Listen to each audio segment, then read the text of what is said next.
Hello everyone. आज हम लोग पढ़ने वाले हैं इंडियन पॉलिटी, भारतीय राज्य व्यवस्था। और इसके अंदर हम पूरा इंडियन कॉन्स्टिट्यूशन को कवर करेंगे। जो पहला आपका चैप्टर है वो हिस्टोरिकल बैकग्राउंड है।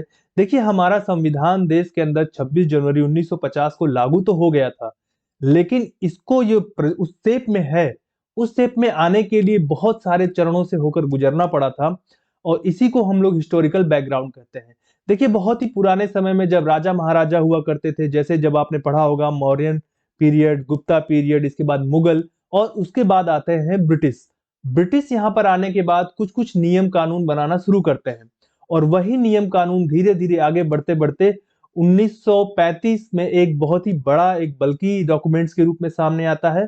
और देश की आजादी 1947 के बाद कुछ उसी के आधार पर काफी बड़ा हिस्सा वहां से लेकर हमारा संविधान तैयार होता है। यानी कि हमारे संविधान पर इन जितने भी नियम बने थे, उनका बहुत ही ज्यादा प्रभाव पड़ता हुआ दिखाई पड़ता है। तो एक बात और मैं बताऊं, जो भी एग्जाम आने वाले हैं, जैसे यूपी पीसीएस का, बीपीएससी का, और खास करके अभी छोटे एग्जाम जो लेखपाल आ रहे हैं, जो कि काफी इंपॉर्टेंट है, आप लोग बड़े आसानी से कवर कर सकते हैं उसे। आप लोग ये जितने भी वीडियो है इसको देखते जाइए, और लोगों के साथ शेयर करना भी ना भूलिए, और सब्सक्राइब भी कर लीजिए। तो पूरा का पूरा कवर करें। देखिए, किसी भी एग्जाम में 8 से 10% क्वेश्चन जो है वो इंडियन पॉलिटी से होते हैं, जहां पर जीएस पूछा जा रहा हो।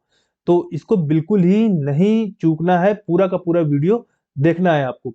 ठीक है, तो हिस्टोरिकल बैकग्राउंड में अगर हम बात करें, तो सबसे स्टार्टिंग की बात करें, तो जो British east India company Bharat में आई, उसको लाइसेंस जो प्राप्त हो गया था वो 1600 एडी यानी 1600 एडी में प्राप्त हो गया था। अब ये भारत में ईस्ट इंडिया ट्रेडिंग कंपनी के नाम से भारत में ये आती है। जब ये कंपनी भारत में आती है, तो यहाँ पर जो इसको ट्रेड करने का जो राइट प्राप्त हुआ था, जो लाइसेंस प्राप्त हुआ था, वो south Asia, south east Asia. अब साउथ एशिया में क्या, पाकिस्तान, इंडिया आ गया आपका। साउथ ईस्ट एशिया में कंबोडिया, लाओस, और साथ साथ में चाइना के अंदर भी इनको ट्रेड करने का राइट मिला था। अब देखो, इनको एक्सक्लूसिव राइट था, ईस्ट इंडिया कंपनी को यहाँ पर एक्सक्लूसिव राइट था। इसका मतलब ये हुआ कि कोई भी दूसरी ब्रिटिश कंपनी इस क्षेत्रों में व्यापार नहीं कर सकती थी, और इसके लिए जो है बाकायदा इनको लाइसेंस प्राप्त होता है।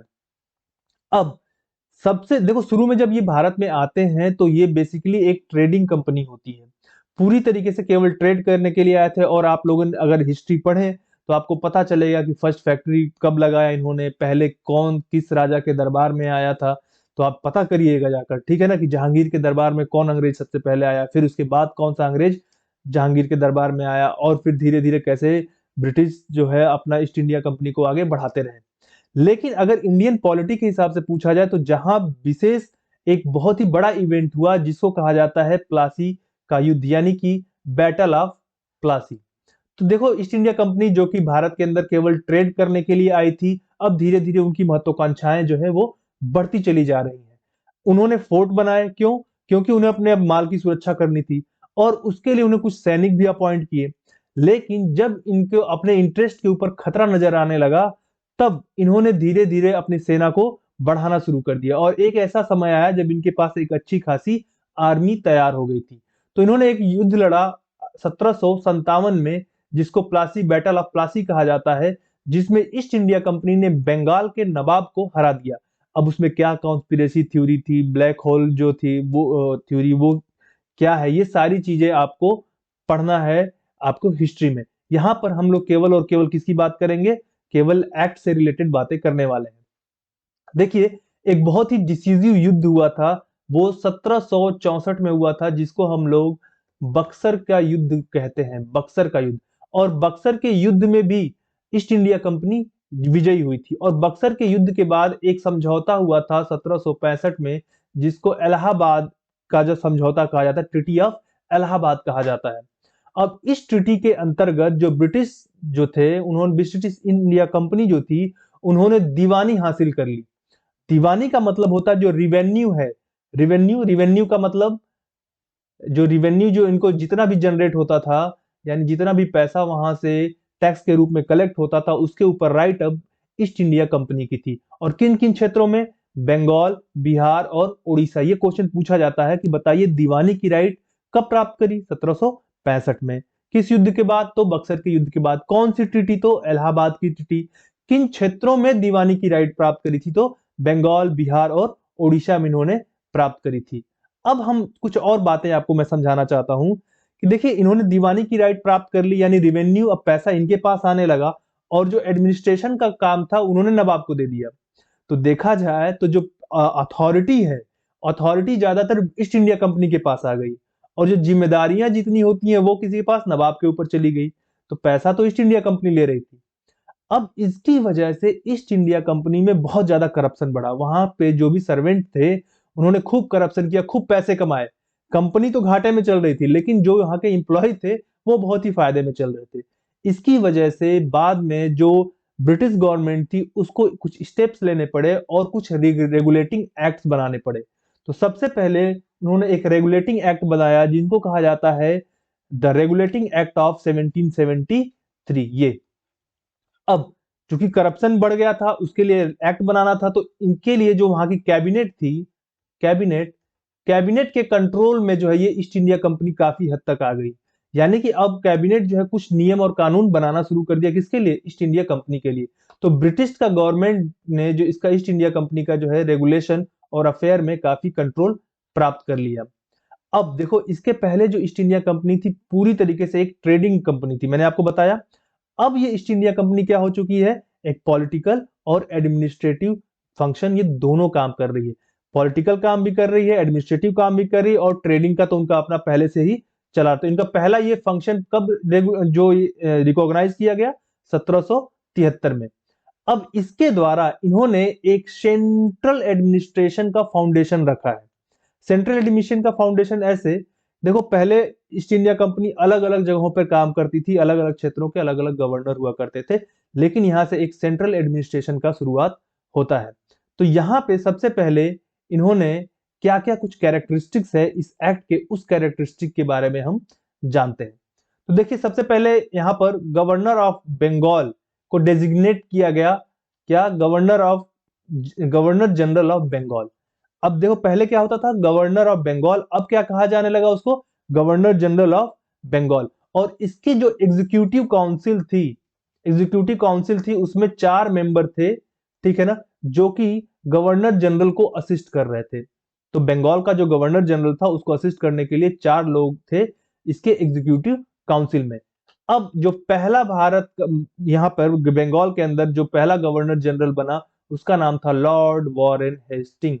लॉर्ड वॉरेन हेस्टिंग 1773 का जो एक्ट आया था, इसी के द्वारा जो बॉम्बे के, मद्रास के, इस प्रेसिडेंसीज के जो गवर्नर हुआ करते थे उनको बंगाल के गवर्नर का सबॉर्डिनेट बना दिया गया।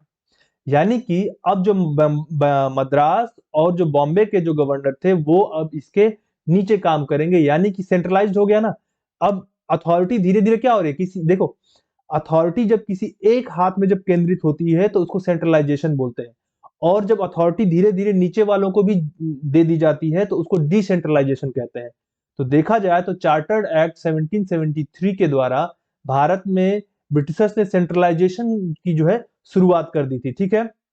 और इसी एक्ट के द्वारा 1774 में कोलकाता के अंदर इन्होंने एक सुप्रीम कोर्ट की भी स्थापना की। तो क्या क्या कैरेक्टर से, पहले तो ये कि जो बंगाल का गवर्नर था उसको गवर्नर जनरल ऑफ बंगाल कहा गया और उसका नाम था वॉरेन हेस्टिंग। और इसमें सेंट्रलाइजेशन की शुरुआत की गई जिसके द्वारा बॉम्बे और मद्रास जो प्रेसिडेंसी थी उसको सबॉर्डिनेट कर दिया गया, किसके? बंगाल के गवर्नर जनरल के। और एक सुप्रीम कोर्ट की भी स्थापना यहाँ पर की गई है।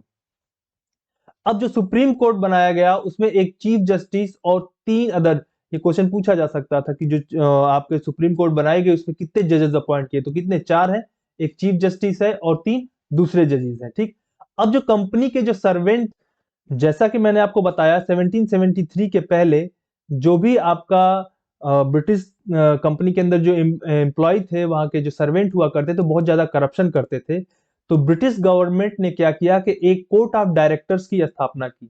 तो क्वेश्चन पूछा जाए कोर्ट ऑफ डायरेक्टर की स्थापना कब की गई, तो 1773 के एक्ट के द्वारा। अब ये कोर्ट ऑफ डायरेक्टर्स क्या करना था? इसको रिपोर्ट करना रहता था वहां के कैबिनेट को, किस मामले में? रिवेन्यू का मामला जो हुआ करता था, सिविल का मैटर और मिलिट्री मैटर, ये सभी मैटर्स के लिए कोर्ट ऑफ डायरेक्टर जिम्मेदार हुआ करता था। अब जो इस एक्ट में कुछ ना कुछ कमियां रह गई थी, इस कमियों को दूर करने के लिए एक और एक्ट लाया गया, 1781 एक्ट ऑफ सेटलमेंट। अब ये जो है इसको रेक्टिफाई किया गया, कुछ पास किया गया ताकि जो है उसमें कुछ चेंजेस कर लिए जाए। इसमें कोई ऐसी बड़ी चीज नहीं थी जिसको हमें यहाँ पर पढ़ना पड़े। अब इसके बाद हम लोग नेक्स्ट बात करने वाले हैं पिट्स इंडिया एक्ट ऑफ 1784। ये काफी इंपॉर्टेंट एक्ट था। अब इस एक्ट में क्या किया गया कि यहाँ के जो कंपनी का कॉमर्शियल फंक्शन यानी वाणिज्यिक फंक्शन जो था और पॉलिटिकल यानी राजनीतिक फंक्शन जो कार्य था, इन दोनों को अलग अलग डिस्ट्रीब्यूट किया गया, अलग अलग में विभाजित कर दिया गया। अब इसमें क्या था, जो कोर्ट ऑफ डायरेक्टर हुआ करता था जिसकी स्थापना 1773 में की गई थी, उसको कुछ जिम्मेदारियां दी गई, रिस्पॉन्सिबिलिटीज दी गई। और ये रिस्पॉन्सिबिलिटी क्या थी? कॉमर्शियल अफेयर्स को मैनेज करना। यानी कि अब कॉमर्शियल अफेयर जो वाणिज्यिक मामला था वो कौन देख रहा था? Court of director. और जो आपका पॉलिटिकल अफेयर्स था, पॉलिटिकल मामले जो हुआ करते थे, उसको कौन देख रहा था? बोर्ड ऑफ कंट्रोल इसको देख रहा था।